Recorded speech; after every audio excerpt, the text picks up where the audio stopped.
Ladies and gentlemen, welcome to yet another episode of An Involved Review. I'm your host, James Caleb Kitchens, and I'm joined each and every week by none other than the man who consumes more wrestling content than anyone alive, anywhere on earth. We were just talking about this. Caleb Stovall, welcome back to the show.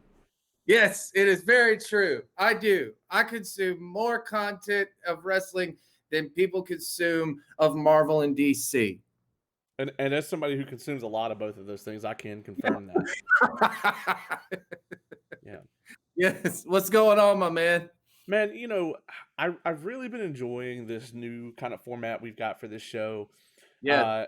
It has been such an eventful week when it comes to wrestling. I mean, as somebody who watches so little of the modern product, right? I mean, there's a lot that I'm excited about right now. We have a ton of stuff to talk about, and this is going to kind of be the standard for the show going forward. Our last episode, the '92 Rumble, where we had superhero homie Q on from the superhero homies. Amazing episode. That was awesome. Right. I mean, one of the best episodes that we've ever done. I love, real quick. I love Ace so much, man. Like I love him. He's great. I love working with him on Power Rangers Go and stuff like that. And we're gonna get back on that, soon. But I love working with him. He's such a great guy. Yeah, he's fantastic. The episode was fantastic. I really loved it. And we got a bunch of stuff to talk about here tonight. So I don't want to beat around the bush too much because I want to definitely give this a lot of time. So also I do want to say this though, in a moment of vanity, my beard is almost back out to the point that it is in the graphic. Jack Howard Jr., who does an amazing job, he does all our show graphics. When he made this, I said, look, my beard doesn't actually look that good. And so that's like my goal now is to get it back to that state. That being said, there's a lot to talk about. Let's talk about the big giant Hulk colored elephant in the room. Let's talk about Anthony Henry being signed to NXT. Yeah, dude. I was shocked. Like at first, like when I saw it, I was kind of like, man, is this real? Like, because the last I had heard, he was retired, and I know that they did like some sort of farewell at PWX recently with him and James Drake that I bet was, amazing and everything like that. But I kind of thought that was just his last match, as a wrestler or something like that. And then I saw the NXT thing and I went, what? Like, that is amazing. Like, dude, you remember the first time, I came into Flatline and I saw Anthony that night? Like, what was the thing I was saying to you then from day one? I was just like, everyone could have all the charisma in the world and whatnot. And I was just like, but that's your guy right there.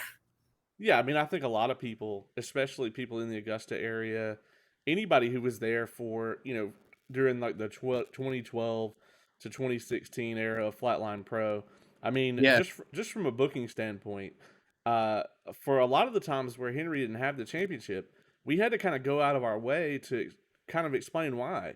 It was like we kind of had to keep him away from the title picture because it was so clear that he was so good and that he was able to be, so much more than I think a lot of people had expected out of him.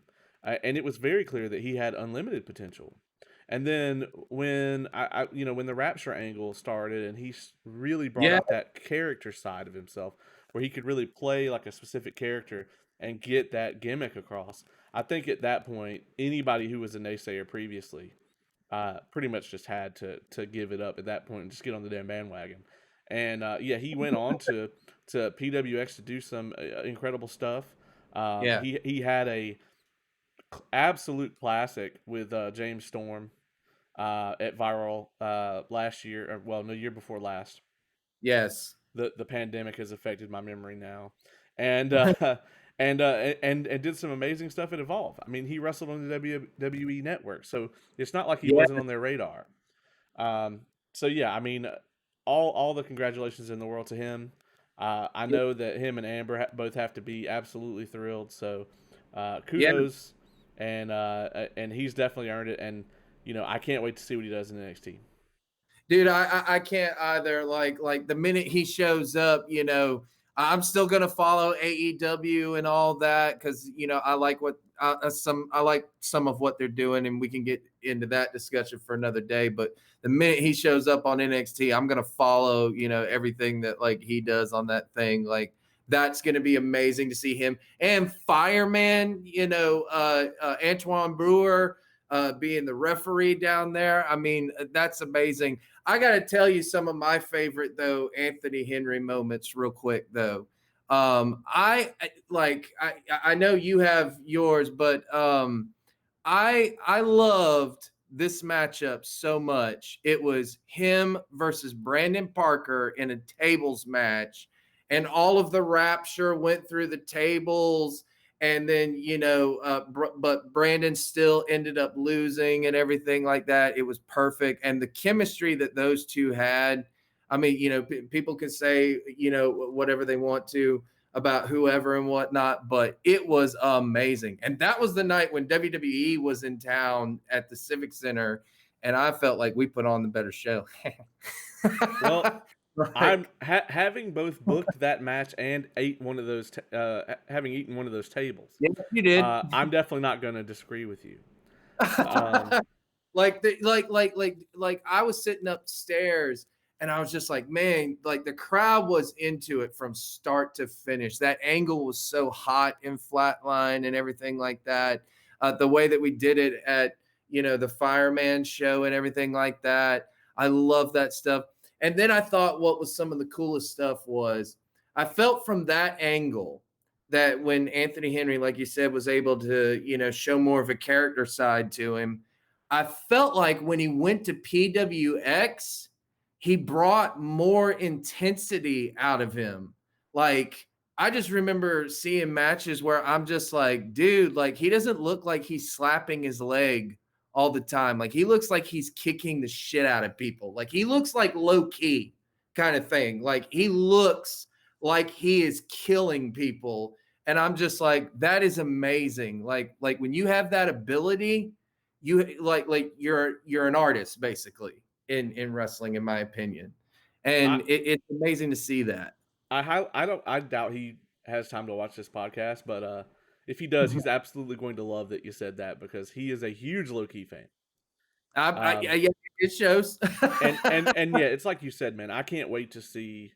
I mean, the idea that at some point in the future we're going to turn on our televisions and we're going to see Anthony Henry and Antron Brewer standing in the same ring on WWE television. I mean, not only number one, it proves to me it is really just vindication that yes, we were doing everything right back then. And then also that both of these guys have all of the drive and all of the heart that everybody knew that they had, and that everybody said that they had.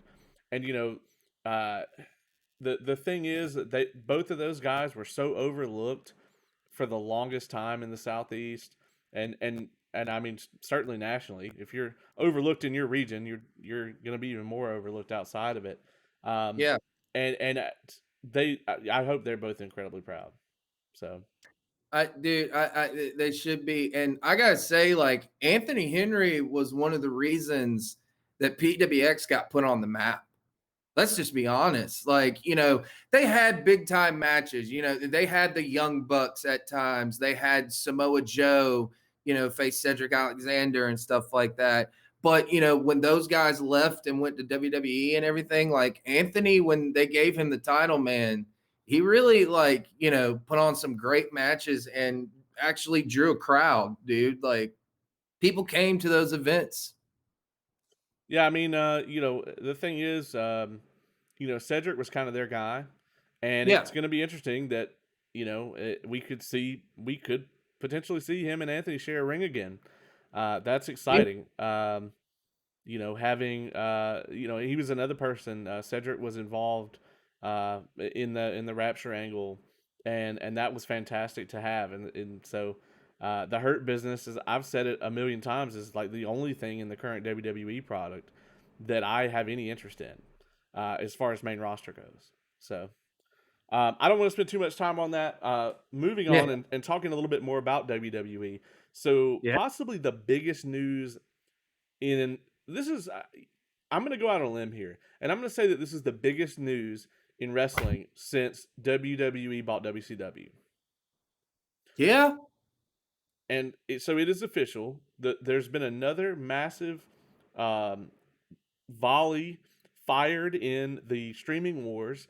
The WWE Network is going to, at least in the U.S., we don't really know all the details, but inside the U.S., it's basically going to cease to exist, and all of their content, I repeat, all of their content is going to be moving over to NBC's streaming network, which is Peacock. Now, there's a lot of things we got to talk about this, but the thing I want to outline first is number one, how huge this is, but also from a consumer standpoint, and we're going to talk about all the other standpoints, but from a consumer standpoint, this is an amazing deal because you got your $9.99 WWE Network subscription now. For that same exact price, you can get ad free Peacock Premium. So you keep all the content you're getting now, as far as we know, and you also are getting everything that's on Peacock, which is stuff like The Office, Parks and Rec. I mean, NBC, most of NBC's catalog is on there. Um, Yeah, and if I could real quick, this also comes on the heels of NBC announcing that the NBC Sports Network was actually going to shut down as a channel completely on TV and everything, and it's going to go uh, exclusively to Peacock. right. So you're gonna have that. So you're also gonna have like the sports and everything like that. That's huge, man. Yeah. And WWE gets a piece of that. And I will admit that early on, I mean, I really thought that Peacock was probably in a very losing, like a losing position in the streaming wars, right? Because, and we've talked Mhm. about this previously on this program. In first place, and this is arguable, but I'm going to say right now that number one is Disney Plus. I Yeah, think they've already knocked Netflix off of their throne in the streaming yeah, for wars. the most part, I would say that, but I would still say Netflix comes second close. Yeah, it does, but I mean, like if you look at like Netflix has suffered so many hits because it once upon a time Netflix was licensing all this content. They were licensing content from Disney, from CBS, from NBC, from Universal, from all these other places.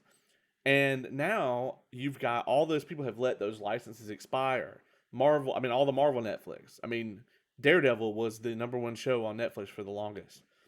The number two or number one show on Netflix for the longest was The Office. The Office is now on Peacock. All of the Marvel films, you know, they've lost all this content so that now they basically only have a certain select few things that they license from people and then their original content. Fortunately for them, they have a lot of really good original content. Yeah, Um, I but think Disney Plus is more sought after. So Netflix is still number two, yeah.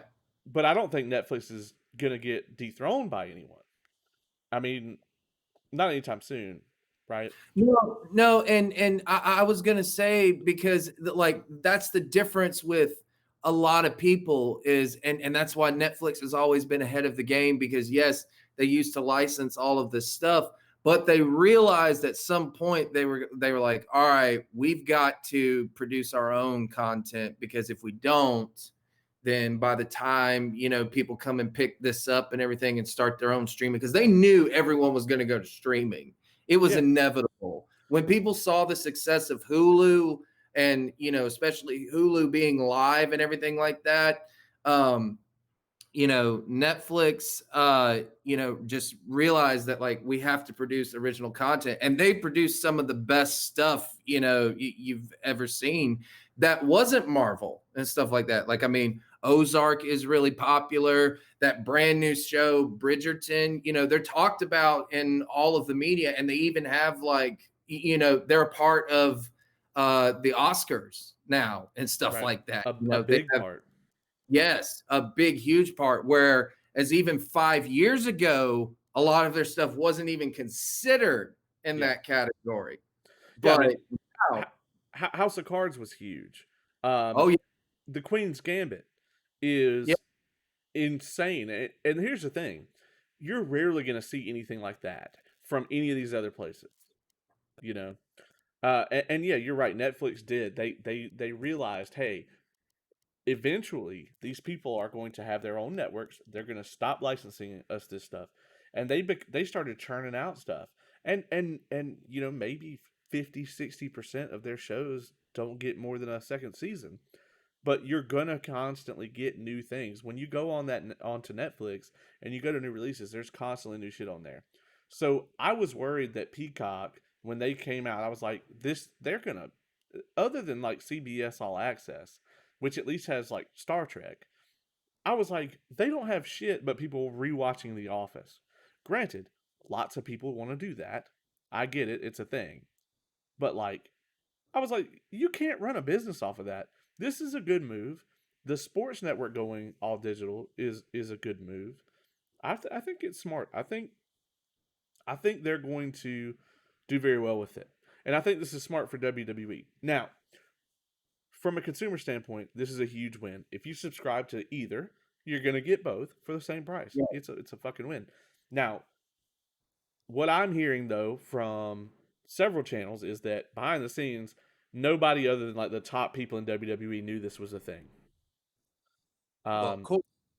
People knew that it had been shopped around for some of the content, and this is also important to note too. Is it's been confirmed that WWE did not sell the content to them; they are only licensing it. So, if at the end of this 5 years, if WWE says, "Hey, this isn't working for us financially, we want to go back to having our own network," they have the option of doing that. It'll probably Yeah. be very expensive, but they have the option. Yes. They retain the rights to all that content, which is smart. And yeah, Um, I was about to say they've always been smart in that aspect, you know. right. And that was gonna be like my question too, like is now that NBC Studios basically, like their studio company owns the WWE Network now. Well, not owns it, but licenses it. Are they gonna try to run it like more like an actual channel and or studio even? Now, I'm not 100% on this, so I'm gonna fact check myself on it real quick. Um, I'm pretty sure that USA Network is owned by them. Yes, so USA is owned by NBC Universal, which means that theoretically they could put Raw, not SmackDown, but Raw could air same day on Peacock if they wanted, because it's on USA. It's part of the Yep. deal with NBC. And if they're smart, they will do that. Now, this also, however, this is possibly going to piss Fox off, because you're gonna it. If they start doing that, they're going to move the people that they think are the biggest stars over to Raw, and they have to worry about those ratings on Fox. So it's a slippery slope. I don't know what the long term plan is. I know that there was a lot of thoughts about Fox buying them, and I think that with this deal being in place, that's probably off the table. Um, you Yeah, know, that was going to be but my question to the whole thing was like, how does Fox feel about this? And not just Fox, but Disney owns Fox. Did Disney try to, pitch the no, idea of buying? correction. They do not own the portion of Fox that WWE does business with. Okay, never mind then. So Fox just So licenses WWE basically. what Fox did is Fox cut off their entertainment division and they sold that to Disney. So the Fox channel, Fox News, Fox Sports, all that is still under Fox. They just sold the movie, like the entertainment division. So Disney, as far as I know, doesn't have anything to do with the actual Fox network. And I Um, know this is gonna piss you off, but let's face it, Fox News, it gets a lot of ratings on its own, so they pretty much survive off of that, pretty oh, it much. does. It does. That's a fact. And they, so I mean, Disney didn't want that shit. Yeah, So you know exactly. that is what it is. Um, so I think there's a lot of aspects of this deal, but what I'm worried about is the talent. There's rumors backstage that there's going to be cuts as a result of this because there's no way you can go from getting all of the 9.99 to getting a little bit of ad revenue, a bit of 4.99, a bit of 9.99. I mean, the hosting cost for WWE Network, I mean, there's a lot of that 9.99 that's got to go out. A lot of people are going to get a piece of that pie. Yeah, So there's no way WWE is making the same, from the network. So yeah. there's no way. I mean, I'm worried about the paydays for the talent. Is what I'm worried about. Yeah, that could be a problem. But that leaves an interesting thing because, at least, there is a silver lining for people if they get cut or something like that because there's AEW now, there's ROH, there's MLW, there's New Japan Pro Wrestling. I mean, there's options out there. If, you might not make as much or something like that. I don't know how any of that works, kind of thing, but there still is options out there. So all hope is not lost, but that could be a concern. And like, how is my thing is Raw ever going to go back to 2 hours, or is it still going to remain 3 hours? Here's my thing, man, and this is kind of a different topic. But what I would do is I would put Raw back down to 2 hours, and Yeah, I would cut, and get ready for this. I would cut a third of their roster. There are so many people that are sitting under contract with WWE purely to keep them from going to AEW. Listen, yeah, the talent's not that good. If you cut the bottom third of WWE's roster, those people are not going to go draw on AEW in any way that is going to affect you. They'll go out on the indies and draw, which you don't care about. They'll still make decent. I mean, they've just been on WWE television. They can charge way more. But I mean, most of the people in WWE, I mean, I'm just going to say it, like the bottom third of their roster is not that impressive. It's just not. I mean, they might be in great shape, they might be great athletes, but if they had the charisma to draw, then they wouldn't be sitting around, yeah. and that's just how it is, and then you can actually make Raw a structured program rather than being 3 hours of filler. Yeah. I agree. And, SmackDown could look completely different and everything like that.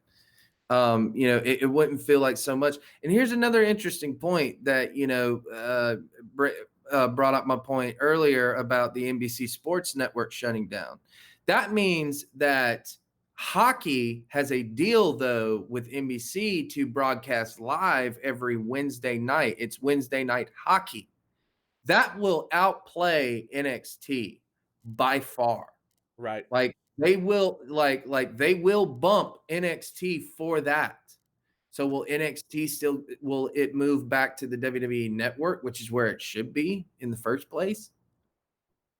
Yeah, I mean, I don't know. That's a great question. I don't know. And would it be better for WWE if it was on the WWE network? Because people still want to watch it live. If it's live, if it has the word live in front of it, I don't care what you say. Like people want to watch that. Yeah, I mean, I think that they could move it to a different time slot. Mm-hmm. The Wednesday Night War is stupid. I mean, Oh yeah, it just is. it's been from the start because it made no sense in the first place. Right. So I don't know. And it's not like they've ever been winning it. I mean, No. AEW's been trouncing them really hard for a Hmm. while. Um, so yeah, it's in their best interest to move it. Now the question is, if it comes to Vince, he's gonna say, "Oh no, I'm not moving it," because to him that means that he lost, and he doesn't want that. But it is what Even it though, is. even though, like he has, he has never once booked anything in NXT. Right, but he doesn't Like, care. he doesn't even get. Like And he I don't and brings. I don't believe that for the record. I don't believe that. I don't believe he's kept his grubby fingers out of NXT altogether either. Well, yeah, like I could probably see some stuff, but I don't know, like it's gonna be interesting because again, and I'm a hockey fan. So like I'm even gonna say, like, no, sorry, NXT, get the fuck out. I want to watch my hockey on Wednesday Right. nights. Well, I Yeah, mean, on the streaming network, they could do both. They could stream them both. true. But I That's mean, you're shooting yourself in the foot there, I think. Well, I just believe that they're going to bring hockey to the USA, especially during the playoffs. When the playoffs happen, NXT got bounced up, an hour and stuff like that. Right. Right. Well, So we'll see. We'll see. Um, moving on, because we could probably talk for another hour about that. The probably other big news item before we get to some Ring of Honor Pure is we have confirmation of a few more Dark Side of the Ring episodes. Right, so we already talked about. Yes, hold on. Your celebration's coming. Uh, so we found out that they're going to do the Smith family, which is going to be Jake the Snake Roberts and his family. We talked about that previously. We talked right. previously about the fact that they're going to do the New Japan WCW Collision in Korea event. That's going to be one of the I'm, episodes. I'm real interested to see that one because I'm just like, what's so dark side of the ring about that I don't know, kind of thing. Yeah. And keep in mind that this is going to be an expanded season. So we have 7 confirmed episodes, and there's going to be 7 more. So there is still a lot to be talked about. Our entire list of predictions could come true. Nick Gage is one of the confirmed topics, and he was GCW's longest reigning heavyweight champion. 722 days. Um, and then he robbed a bank and served prison time. Uh, Oh, and and so he is going to be one of the topics. We oh, have confirmed that FMW is going to be one of the topics, and yeah, that was one of the ones that you called, yes, and that's Frontier Martial Arts Wrestling. yep. They're like a death match wrestling company. Oh, Um, that's going to be one of the topics. And here's the one. Here's the one. I'll go ahead and admit it. I've been doing a lot of this on podcasts lately. I was wrong. You named this in one of your season 3 predictions, and I said that's not going to fucking happen. There's just no way. It's just not going to happen. I was like, it might, but I doubt it. And I was wrong. So XPW is going to be one of the topics. Yes. I knew it because, dude, I'm telling you that like it's gonna be like the Herb Abrams like type story. Like, I mean, and the guy's still alive and everything Yeah. like that. I'm pretty sure.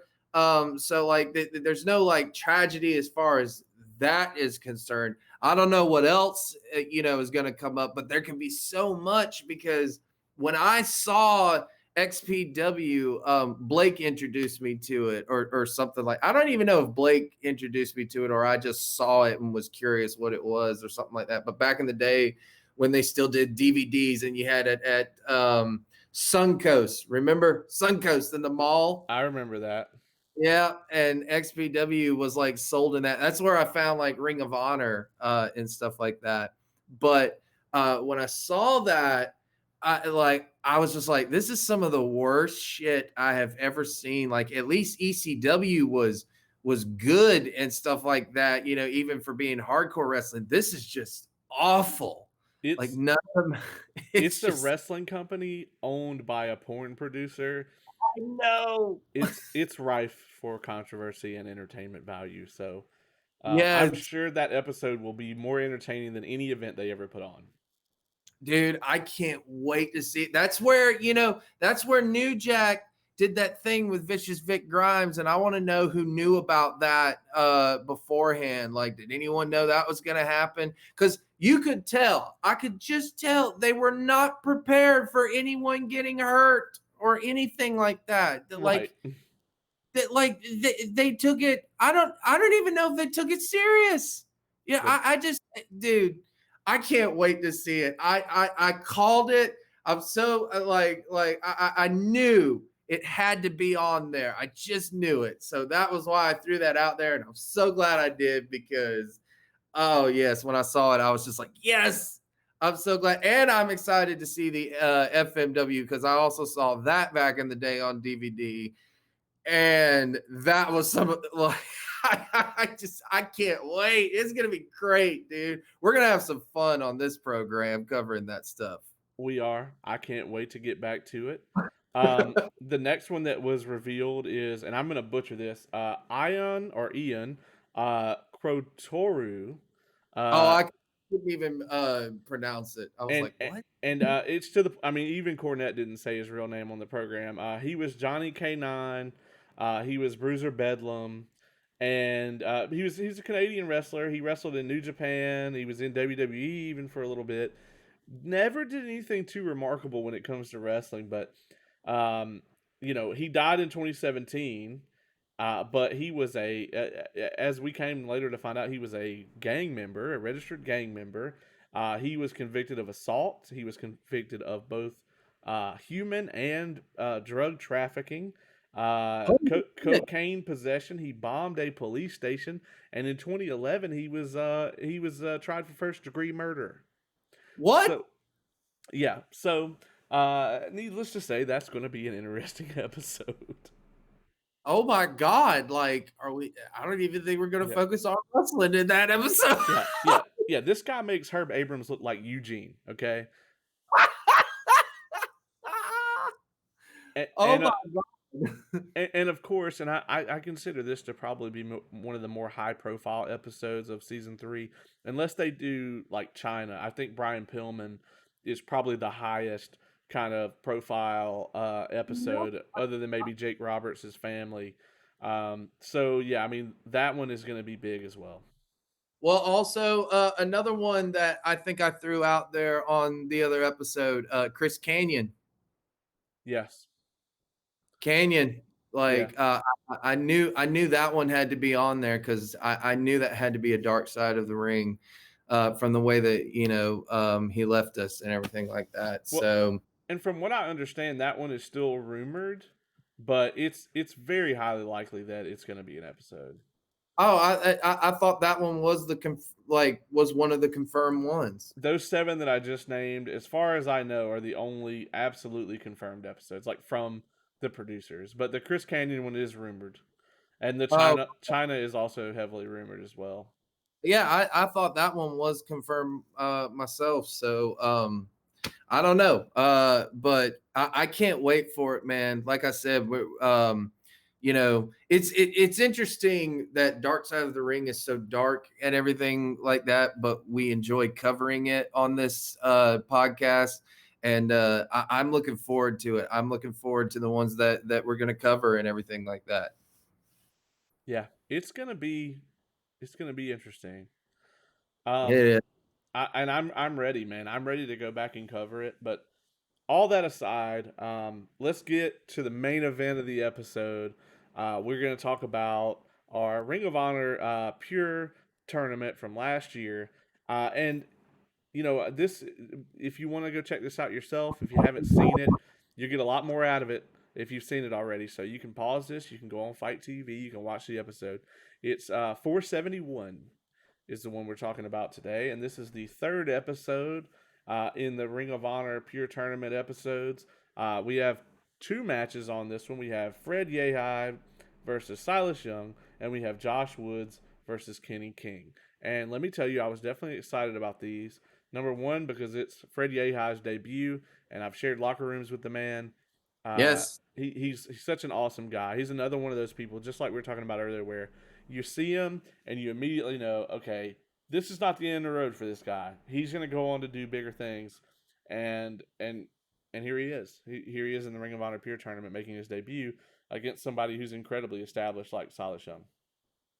Yeah, dude, I was incredibly stoked when I saw him on this because I too, when I went to WWA 4 for a little bit, he was still there, not necessarily even training, but like just working out and stuff like that, and would still do like the shows occasionally and stuff like that. And I saw him cut one of the weirdest yet funniest promos I've ever seen in my life, because they just like to all have fun. And he was going to take on Ashton Starr that night, and he was just like when she asked him, "Oh, what's your strategy tonight against Ashton Starr?" And he was just literally, this was his reaction: fingers breaking and stuff like that. And I don't even remember like what all he said, but he ended it like this, and I'll never forget it. He's just like, Ashton Starr, he's in big trouble now. He's in big trouble now. He's in big trouble now. And he just kept saying that for like 7 more times. And then finally he just looks at the camera and just goes, he's in big trouble now. You can stop whenever you want to. Nice. That's Like, amazing. it was great. Like, I loved it. So seeing him on this Ring of Honor episode, and like I'm such a fan of ROH right now, so like it's amazing. Like I'm so happy for him. Yeah, and both of these matches, on the last episode with Finley and Romero, or Delirious versus Seidel, we already knew who their opponents were going to be if they, whoever went on to the next round. In this one, at this point in the tournament, we don't know that information yet.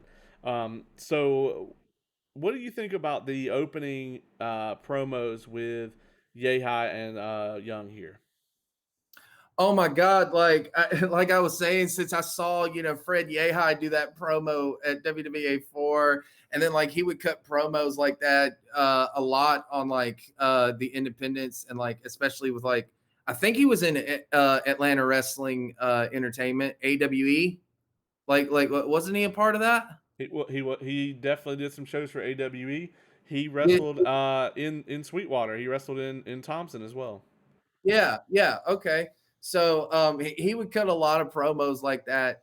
And like I just kind of thought like this is the most normal I've ever heard him. Like, but I loved it. Like again, I love the fact that during these promos, these guys aren't screaming and everything. Like they sound like normal human beings, but yet they're still characters, kind of thing.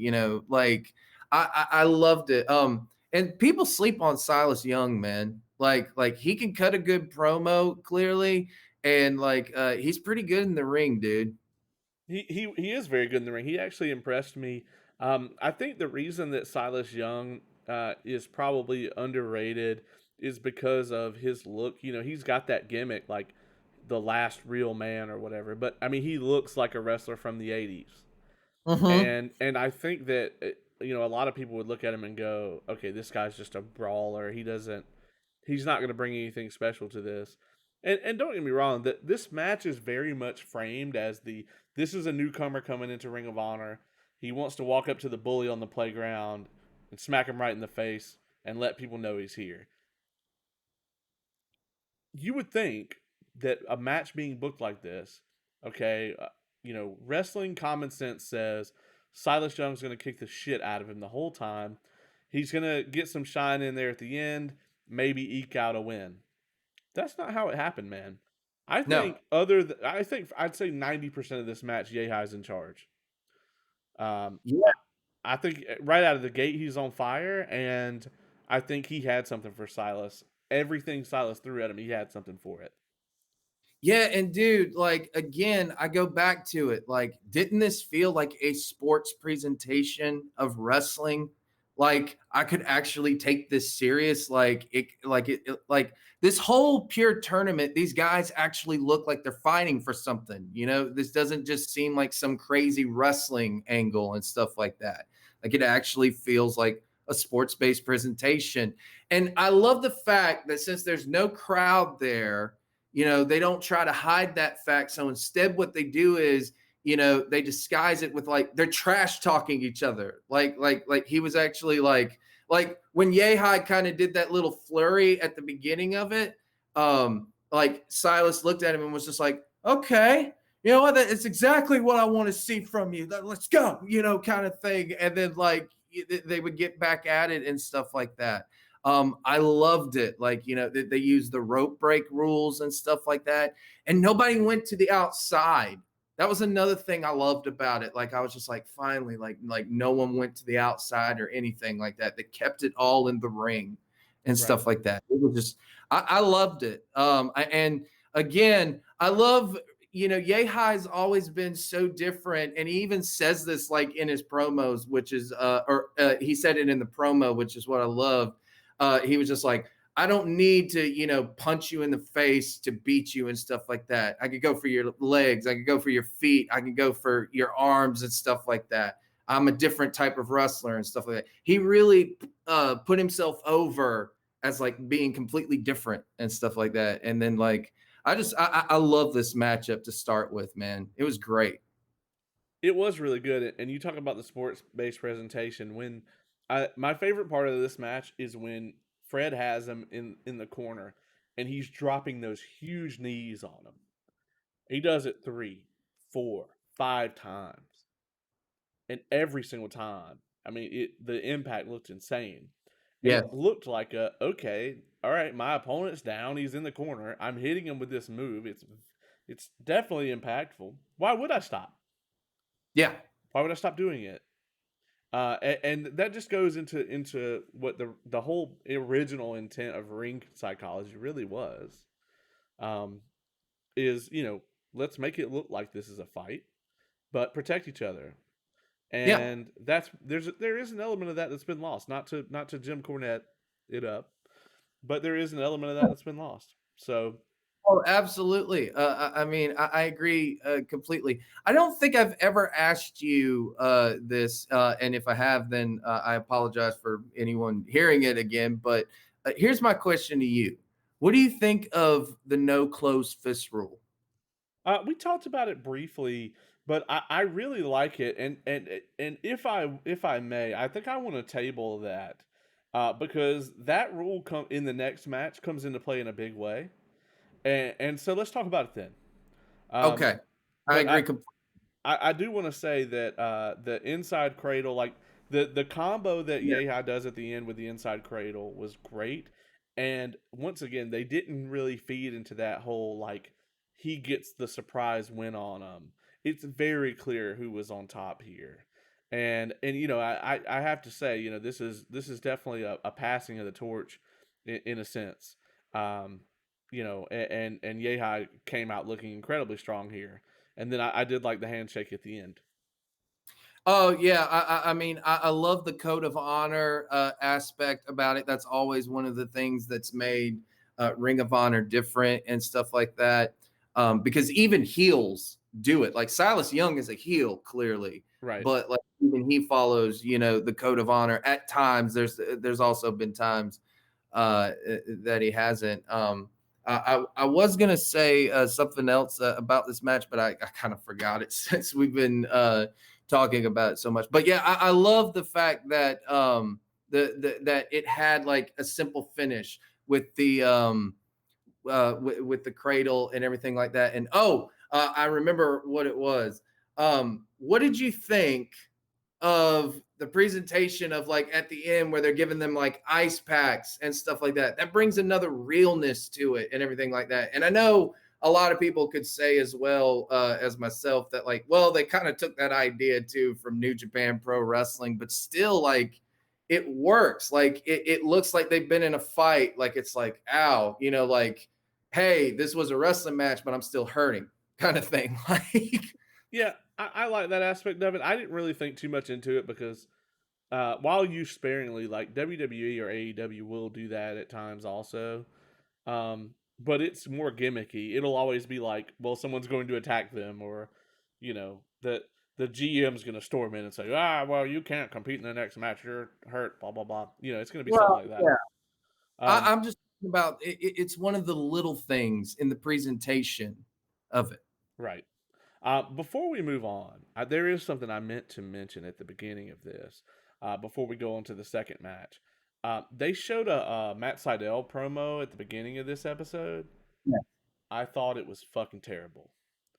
Uh, he needs a manager, dude. Like I don't know if like his last promo that he cut in like the before his match wasn't that bad. Maybe he just this is just a really bad example, but this was one of the worst backstage promos I've seen at this level. It was not good to me. I did not like it. Well, I don't know what to say about that then. Nothing against his ring work. I just thought the promo was like Yeah. cheesy and like he didn't have a good flow to it. It just kind of felt like he was just like saying whatever came to the top of his mind without it making it like very much sense to me. I guess it is what it is. I'm high after winning this match. Right. Yeah. Yeah. Like, he Exactly. literally said that. I was like, oh my God, dude. Yeah. Yeah. It was just weird, man. And then he's like, the title is calling out to me, and I was just like, you are high. Yeah. Yeah, for sure. Um. Anyway, I had to mention that. On to the next match. So the second match we got here is Josh Woods and Kenny King, and I thought it was very interesting here that the different times for the debuts of both of these guys, because Kenny King has so much experience over Josh Woods. Kenny King was on Tough Enough like forever ago, and I actually did not know this until I went and looked it up. But he tried out for the second season back in like 2002, and then he was in TNA back in like 2005, in Yeah. like the golden days of TNA. I mean, he was on the Indies from when he was on Tough Enough up until 2000, 2005. So I mean, versus Josh Woods with a 2015 debut, the levels of experience here couldn't have been more different. Yeah, and Kenny King also was in a really good tag team in Ring of Honor called the All Night Express with Rhett Titus. The two just worked so well together. And, you know, I kind of wish that he had stayed in Ring of Honor instead of going to TNA, because I really thought there was much more to that tag team that had so much untapped potential and stuff like that. And they have like one of the best matches I've ever seen in Ring of Honor, at least tag team wise. It was them versus the Briscoes in Atlanta, Georgia at Center Stage. I was not at that show. That was the one during WrestleMania weekend when WrestleMania was at the Georgia Dome. And Ring of Honor would always like do WrestleMania weekend shows. Like, you know, it would be Showdown in the Sun when WrestleMania was in Florida and stuff like that. So, you know, I saw that match and it's amazing because like it's very bloody, but it's not hardcore kind of thing. Like it's just it's a fight. Like it's an amazing matchup. So he's actually really good, and he could be a major player for Ring of Honor because I absolutely, dude, I loved this promo from him. Yeah. Like, like I love the fact that he was able to sell his faction, the Los Ingranades, or however you say it, and everything like that. I want to ask Like, you about that. yeah, What is that? Is that does the single horn on the mask have something to do with that? Is that part of the faction? yes. Okay, I was curious. As someone who has no idea, I was like, why the single horn? Yeah, and I think it's just kind of like a fashion thing because I believe Roosh comes out with both horns, but I think it's because like he's the leader of it and stuff like that. And Roosh is really good. I like Roosh. He's very different, and he's currently the Ring of Honor world champion and stuff like that. But Kenny King's a part of that faction, along with like two other people who are like luchador people, I think. I forget their names off the top of my head, but he mentioned it in this thing. Like he was able to sell the faction, but still keep it sports based. Right, agreed. Like this didn't feel like a retribution type, you know, angle or something like that. Like, and he was explaining like his finisher. Like he's just like, it's called the Royal Flush. It might not knock you out, but it'll jar you and stuff like that. I was just like, oh, why doesn't anyone do that anymore? Like, like he's putting over his finish and stuff like that. I love the fact that he was able to be like a character, but still keep it sports based. And so did Josh Woods. Josh Woods did that as well. He had a lot of good energy here. Josh Woods has a great look. Yeah. I'm really surprised, and not to shit on Ring of Honor, but I'm really surprised this guy's in Ring of Honor and not somewhere higher up than that. Uh, no offense to Ring of Honor, but it's like the guy's got great energy. He's got great ring work, and he's got a great look. So, I mean, I don't know, but I thought he was great here. The other thing I want to say about this match is, despite it being, this definitely a veteran versus a rookie, um, these two guys had the most grounded match in the tournament so far. It was Yeah. more mat based than even the Gresham and Wheeler Yuta match. That they were on the mat almost the entire match. I was still Yeah. entertained, which is important. I mean, and impressive. Yeah. And like and even Kenny King did that for like trash talking in the matchup. Like he's like, come on, let's go. And Josh Woods was just like, oh, okay, you want to go in my specialty? Let's go. And like he didn't just rush into it and everything. Like he played it smart, like he would in an MMA fight kind of thing. And Yeah, let's just be honest. That's why MMA, is killing wrestling and has been for a while and stuff like that because they do wrestling better than wrestling does at times. Like, they still have that real fight, that sports feel to it, but they have characters like Conor McGregor is like a character and stuff like that. You yeah. know, Well, it's not to get off the topic, but there's no way we don't see Conor McGregor in WWE within the next year. really think so. I do. This is what I could, when you're a major character in UFC, and I'll talk about this just briefly. When you're a major character in the UFC and you prove that you can be a character, and then you go on a losing streak, you eventually end up in WWE. It's going to be just like Rousey. I mean, it'll be the same concept. I mean, even Lesnar to an extent. Even though Lesnar started there, so he's not really the same thing. But yeah, there's no way that WWE hasn't already made several calls to McGregor, especially after how much after him and Mayweather went on a world tour talking shit to each other, which yeah, is that not the most Vince McMahon thing in the history of everything? it is. We're going to go on a shit talking tour. We're just going to talk shit on tour. Yeah, but was it not some of the most entertaining shit ever? It was, and that's what I'm saying. There's no way. And the fact that they did talk shit and they would go on shows and do that, it still created like the biggest fight in history. Like Right. that will go down as the biggest fight in history. It was There- very smart promoting. It was excellent promoting, and I will tell you, every time he loses in UFC, every time he loses a match, the chance of him showing up in WWE skyrockets. Yeah, Especially like if he wins his next fight, if he has a next fight and wins, then maybe he stays. But if he loses that next fight and that next fight, he'll be gone. If he really doesn't believe he can win anymore, he'll be in WWE for that money. yeah, I assure you. That being said, let's get back to Woods and King here because we could talk about Conor McGregor and WWE forever. yeah, But I loved this. This match went a long time. It was a really good test of skill, and at about the 13-minute mark, they're at one rope break each, and they're still going hot. I mean, there really was no downtime in this match. yeah.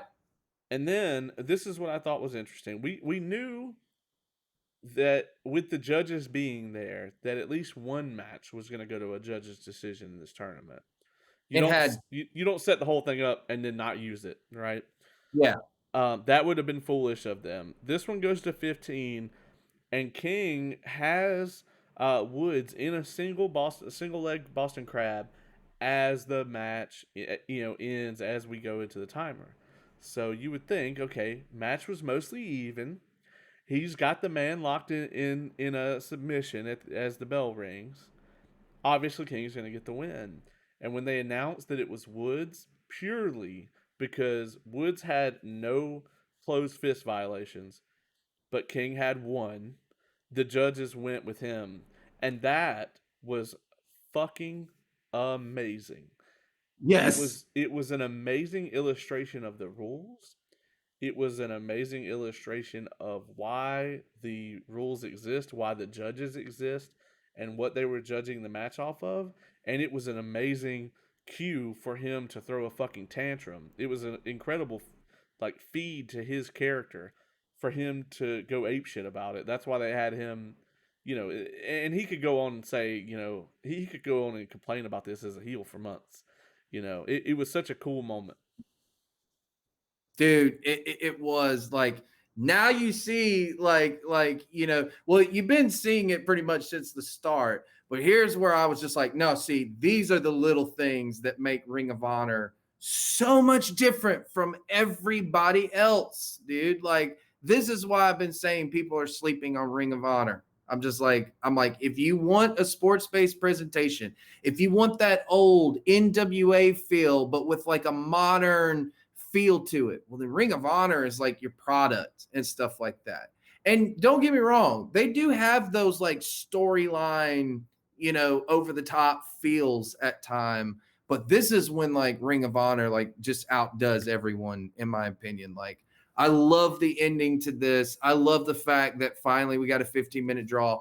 And Kenny King, he hit his finisher, but because, Josh Woods was so close to the ropes, his foot was under the ropes, and that counted as a rope break, and he just happened to not use any ropes and stuff like that. There was a complete yet simple story to follow there, was there not? Yes. Like, everyone, I'm curious. Did any of your roommates or anything like that see this matchup with you? No, no. I only have the one roommate, and he doesn't really like wrestling anymore. So Oh, I got you. I yeah, got you. Well, I was just curious, like, if anyone else saw that. But people need to check this out. Like, I truly believe that people really do sleep on Ring of Honor. And again, I go back to my question: what do you think of the closed fist rule? I like it. I like it because it says this is a fucking wrestling match. Now Yep. the psychology goes anyway that as a babyface, and this has gone to shit recently anyway. But as a babyface, you should never be throwing punches. You should be throwing forearms, chops, elbows, anything but a punch. A closed fist punch to the face, especially, is seen as a heel concept. And now, I mean, you don't even have that. You just got, you know, like say what you want, but I think Steve Austin probably buried that shit. But he was supposed to be like an anti-hero. He was supposed to be an exception to the rule. It wouldn't have made sense for him to not do it. Yeah. So, but now, I mean, you just got like your regular ass like white meat baby face, and he's just out there punching people in the face. Yeah. And and then that guy shows up the next day, and he doesn't have any bruises or anything, you know. And it's like, if I punch somebody in the face 10, 15 times, if you see them the next day and can't tell that somebody hit him in the face 15 times yesterday, that's a problem. Uh, it does a disservice to the entire industry. So I love this rule because not only that, we've already seen it used to great effect. Um, we saw it in one of the previous matches where the heel gets frustrated and says, "Fuck it, I'm going to use one of my punches." Boom, and just clocks it. It's Yeah. if you don't see it 400 times, it's special. If you see it 400 times, it's not special. You're just filling space. I'm going to quote the great Antoine Brewer: "If it's not going to be effective, don't do it."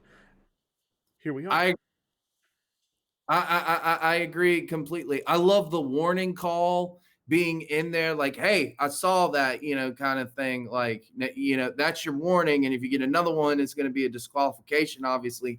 And that is probably the reason why the judges went with him, or went with Josh Woods rather, because they were like, "Hey, he used a closed fist. Like, to me, that's a point deducted," and stuff like that. Like, it felt like a contest. Like, this whole thing has felt like they're actually fighting for something. Now, I will say this.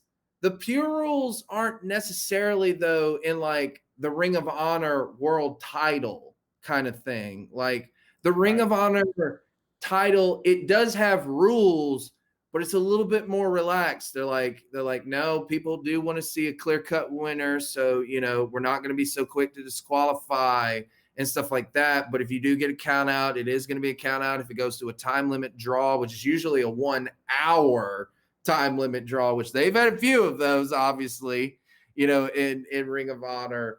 But that was going to be another question that I have for you was, uh, what do you think of that? That the Ring of Honor title, and I don't even know if relaxed rules really, I guess, describe it, but it's not the same as the pure rules, but Well, it's still wrestling. as a wrestling product, you want a variety of content. You want Yes. something that will appeal to everybody. You Yeah. want a match that's more entertainment based. You want a match that's more wrestling based. You want a match that's going to be fast paced. You want a hoss fight. You want a hardcore match or something that's going to go out into the crowd. You want a brawl. You want a technical contest. You want a main event that feels like a main event. You want your comedy match. You want a variety, right? Yes. Nobody, and I mean nobody, wants to watch 7 back-to-back matches that's two guys in trunks and boots, one on one, and they stay inside the ring the whole time, and nothing really happens. This pure tournament, I mean, they even did this in 2 match increments for a reason. This would not have been good if I sat and watched it all. It just wouldn't. Like if you were doing this as a live show in front of people, I think it would probably get old after 8, 9 matches. I mean, it just would. With the level of talent they have in here, they probably could stretch it a little bit longer. But even then, these guys all have different gimmicks, different styles. I think Ring of Honor as a product, I think it's smart to have this division that is more sports based, even than their regular product that caters more to their more hardcore fans. And then they also have, you know, these feuds and every now and then they have gimmick matches and things like that where it's like a gimmick match really would not have any place here. Yeah, but they But don't I like have a it. gimmick match just to have a gimmick match. Right. Yeah, there's no Ring of Honor Hell in a Cell pay-per-view where they just have a Hell in a Cell because it's that time of year. Yeah, like I absolutely hate that. It takes the feeling away from the Hell in a Cell and all their other stuff. But they did that back in the Attitude Era and stuff like that. But Ring of Honor's always done that, in my opinion. Like a lot of top feuds get settled just from what's called a fight without honor. I think I've said this before, but like that's like the most hardcore that they get and stuff like that, where it's just like, okay, you know what, you guys clearly have a personal issue, and you're not going to stop until we let you guys just go at it and try to, basically end each other. So here, you want that fight without honor, but sometimes we might not sanction that. So just know that, like, you're on your own. I think probably one of the best ones, if I could, real quick, was Kevin Steen versus El Generico when they had that, which is probably one of their top feuds in Ring of Honor. And we should do that here on an Involved Review. We should do like a top Ring of Honor feuds and stuff like that, or something like that. Right. Yeah, I mean, I'm not against it. Um, I'm definitely not against it. Well, wrapping that up, this was an awesome episode. It probably wasn't my favorite, but it was still great. I'm still entertained. I still want to see, what's going to happen next. And so the next episode that we're going to do, so 1 week from now, is going to be Valentine's Day. And so for Valentine's Day, we're going to do a top 5 couples episode where we talk about our top 5 wrestling couples. And every top 5 list we've ever done, no one's had a duplicate. But I really do feel like on this one, we probably will, just because while there are a lot of wrestling couples, there are, I think, a very clear at least 7 or 8 that are incredibly prominent and very popular. And I think Yeah. we're probably gonna see some duplicates, but that's fine. So that's gonna be our very special Valentine's Day episode, and then after that, we're going to get right back to this same format. So we're going to talk about some of the modern news and notes and things like that have been going on, and then we're going to get right back into our coverage of the Ring of Honor Pure Tournament. And we plan to continue doing this until we finish it all. Um, and then hopefully by that point in time, uh, Dark Side of the Ring will be back, and we may take a little break between then. It just depends on how things go, but I definitely want to cover Dark Side of the Ring as quickly as possible as they come out, and because obviously that is one of the things that we founded this podcast off of. Yeah, man, I'm excited for things to come. And like I said, I told you, I said, look, let's do this Ring of Honor Pure tournament because I'm telling you, it was really good. And it's been great so far. And kind of spoiler alert, but in an upcoming episode, you will see like a more storyline based entertainment storyline, I guess, coming up soon. But it's still good. Yeah, I'm looking forward to it. So, anyway, we're just over an hour. Caleb, thank you for being here each and every week with me on this. Um, Absolutely.